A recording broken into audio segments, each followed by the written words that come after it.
नमस्कार साथियों, आर के एकेडमी में आपका स्वागत है। आज से हम जीके की मास्टर वीडियो सीरीज प्रारंभ करने जा रहे हैं, जिसमें आपको हर एक वीडियो में 20 प्रश्न मिला करेंगे और ये आने वाली परीक्षाओं के लिए बहुत ही लाभदायक सिद्ध होंगे। चलिए बिना समय गंवाए शुरू करते हैं। पहला प्रश्न है, वेग कैसी राशि होती है? तो वेग जो है वो सदिश राशि कहलाती है। दूसरा प्रश्न है, संविधान के प्रारूप पर अंतिम वाचन कब समाप्त हुआ? तो अंतिम वाचन यानी अंतिम बैठक कब समाप्त हुई? बहस 26 नवंबर 1949 को। यह प्रश्न बहुत इंपॉर्टेंट है, बहुत सी परीक्षाओं में पूछा जा चुका है। तीसरा प्रश्न है, कौन सा तत्व सबसे ज़्यादा सक्रिय होता है? तो पोटेशियम सबसे ज़्यादा सक्रिय होता है। चौथा प्रश्न, किस स्थान पर बुद्ध ने 5 सन्यासियों के साथ संघ की स्थापना की थी? तो बुद्ध संघ की स्थापना जो है कहाँ पे की थी 5 सन्यासियों के साथ? सारनाथ में। सारनाथ कहाँ है? वाराणसी में। पांचवा प्रश्न है, उमा की तपस्या, शिव पार्वती, बसंत प्रमाण किस चित्रकार की उत्कृष्ट कृतियां हैं? तो उस चित्रकार का नाम क्या है? नंदलाल बोस।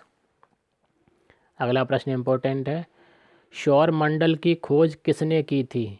तो सौरमंडल की खोज कोपरनिकस ने की थी।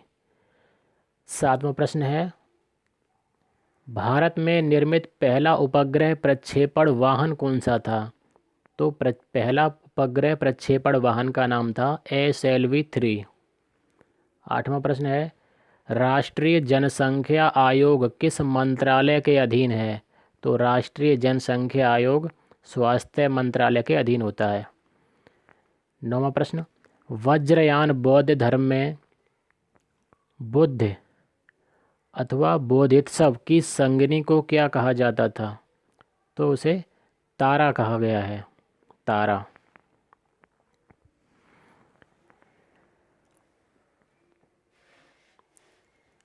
10वां प्रश्न, ये प्रश्न हमने जब परीक्षाएं दी थी तो कई बार मेरे सामने भी आया था। बनी ठनी किस चित्र शैली से संबंधित है? तो बनी ठनी जो है वो किशनगढ़ शैली से संबंधित है। 11वां प्रश्न, 80% से अधिक कोशिकाओं में पाया जाने वाले पदार्थ कौन सा है? तो जल।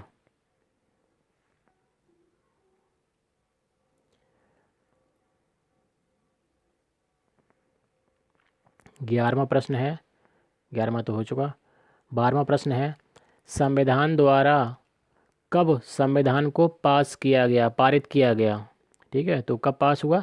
26 नवंबर 1949 को। और लागू कब हुआ था? 26 जनवरी 1950 को।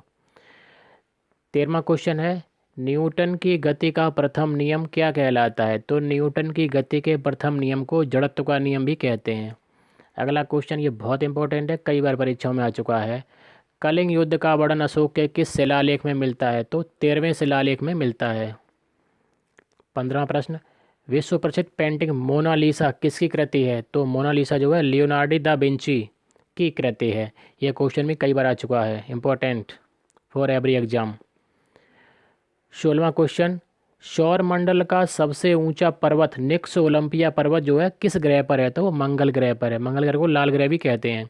हम जो भी प्रश्नों का संग्रह लेके आए हैं वो बहुत ही इंपॉर्टेंट क्वेश्चन है। अगर आप हमारी सीरीज देखते हैं तो निश्चित ही आपको बहुत फायदा होगा।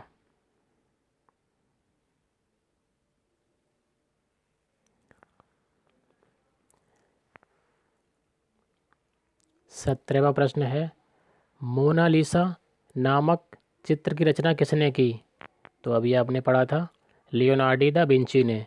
18वां प्रश्न है, शिशु मृत्यु दर में कितने वर्ष की आयु के पहले मृत शिशुओं को शामिल किया जाता है? तो 1 साल पहले के मृत शिशुओं को शिशु मृत्यु दर में शामिल किया जाता है। 19वां प्रश्न, बाजार के निरीक्षक को क्या कहा जाता था? तो पूर्व समय में बाजार के निरीक्षक को सहना ए मंडी कहा जाता था। 20वां क्वेश्चन, मिथिला पेंटिंग का संबंध किस राज्य से है? या ऐसे कहीं, मिथिला पेंटिंग किस राज्य की प्रसिद्ध चित्रकला शैली है? तो बिहार की है। तो स्टूडेंट्स, ये थे आपके 20 महत्वपूर्ण प्रश्न। अगली वीडियो में और देंगे हम आपको, इसी तरह से सीरीज चलती रहेगी। अगर आप किसी परीक्षा की तैयारी कर रहे हैं तो हमारी सीरीज ज़रूर देखें। धन्यवाद। जय हिंद।